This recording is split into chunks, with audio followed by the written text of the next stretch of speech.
अस्सलाम वालेकुम, मेरा नाम अजीज़ अहमद है। क्या पानी अब हथियार बन चुका है? क्या इंडिया पाकिस्तान का पानी रोक सकता है? चीन सबसे बड़ा डैम अब क्यों बना रहा है? इंडस वाटर ट्रीटी का अंजाम क्या होगा? क्या इंडिया अकेला रह गया है? इंडिया खुद को साउथ एशिया की सुपर पावर समझ बैठा है। फिर रियलिटी चेक मिला क्योंकि चाइना ने तिब्बत में दुनिया का सबसे बड़ा डैम बनाने का मंसूबा शुरू कर दिया है। 23 अप्रैल 2025 को इंडिया ने IWT यानी इंडस वाटर ट्रीटी सस्पेंड कर दी बायलैटरली, जिसका गारंटर वर्ल्ड बैंक है। याद रहे कि ये पहलगाम हमले के बाद की गई, क्योंकि हमले के 10 मिनट बाद पाकिस्तान पे FIR काट दी गई और हर तरह का ताल्लुक खत्म कर दिया गया। हर तरह की डिप्लोमेसी और हर तरह की बातचीत का दरवाजा बंद कर दिया गया, जिसके फौरन बाद इंडिया के फॉरेन सेक्रेटरी विक्रम मिस्री ने कहा, not even a drop for Pakistan. Pakistan ने फौरन रिप्लाई दिया, अगर ऐसा हुआ तो हम इसे एक्ट ऑफ वॉर समझेंगे। पाकिस्तान की इकोनॉमी 80% से ज्यादा एग्रीकल्चरल इकोनॉमी है और हाइड्रो पावर प्लांट भी इसी सिस्टम के अंदर, इंडस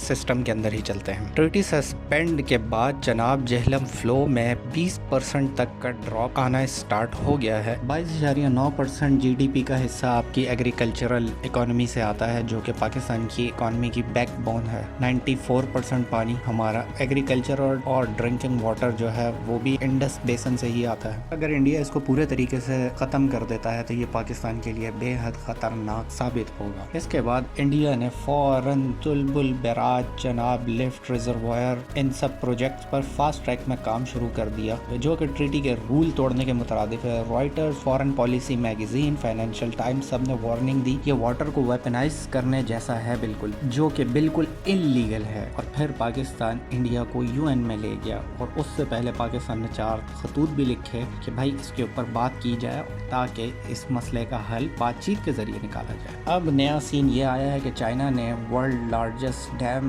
ब्रह्मपुत्र के ऊपर बनाना शुरू किया है, जिसकी कॉस्ट तकरीबन 107 बिलियन USD और 1.2 ट्रिलियन युआन के करीब आएगी, जो कि 300 टेरावाट बिजली पर ईयर पैदा करेगा। चाइना का वर्जन ये है कि ये किसी की सॉवरेनिटी पे हमला नहीं, बल्कि क्लीन एनर्जी के लिए है। डाउन स्ट्रीम फ्लो का कोई नुकसान नहीं पहुंचेगा। इंडिया और बांग्लादेश खौफ में है, ये वाटर बॉम्ब है। असम का CM मैंने पहले ही कह चुका है कि ये टिकिंग बॉम्ब है। चाइना ने प्रॉमिस किया है कि वो डेटा शेयरिंग करेगा, पर ट्रीटी का सिग्नल अभी तक नहीं दिया। इंडिया इंडस वाटर ट्रीटी तोड़कर पानी को वेपनाइज कर रहा है और चाइना डैम बना रहा है, क्योंकि इन दोनों के दरमियान कोई ट्रीटी ही नहीं। पाकिस्तान पानी और सर्वाइवल के लिए स्ट्रगल कर रहा है, तमाम लीगल चैनल का दरवाजा खटखटा रहा है। इंडिया का सेल्फ क्लेम सुपर पावर होने का एक्ट दुनिया के सामने फ्लॉप हो चुका है। अब वाटर पे ट्रीटी के लिए मिन्नतें करता फिर रहा है, जबकि खुद एक ट्रीटी को तोड़ चुका है। तमाम इदारे कह रहे हैं कि इस मसले को बैठ के बातचीत से हल करना चाहिए, जो कि इंडिया पहले ही ठुकरा चुका है। इसको साइड लाइन लगा दिया और अब उसका नतीजा सामने आ रहा है। इंडस वाटर ट्रीटी का क्या हल निकलता है? मेरी तरफ से इतना ही, शुक्रिया, अपना ख्याल कीजिएगा। अस्सलाम वालेकुम। I can subscribe please.